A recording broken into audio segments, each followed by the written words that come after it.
नमस्कार, स्वागत है आप सभी का हमारे इस चैनल पर। आमतौर पर जब हिचकी आती है तो हम पानी पी लेते हैं, नमक खाते हैं, पर आज हम इस वीडियो में आपको बताएंगे कि कौन कौन से ऐसे पॉइंट्स हैं जिन्हें दबाने से हिचकी रुक जाती है।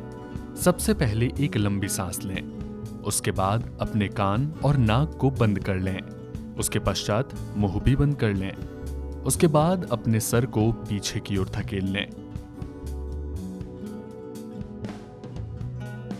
ये प्रक्रिया आप तब तक करते रहें जब तक आप अपनी सांस को रोक सकते हैं।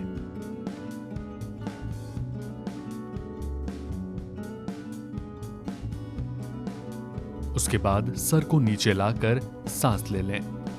इस क्रिया को आप तब कर सकते हैं जब जब आपको हिचकी आती है। जब भी आपको हिचकी आती है तब आप इस क्रिया का इस्तेमाल कर सकते हैं। फिलहाल इस वीडियो में इतना ही।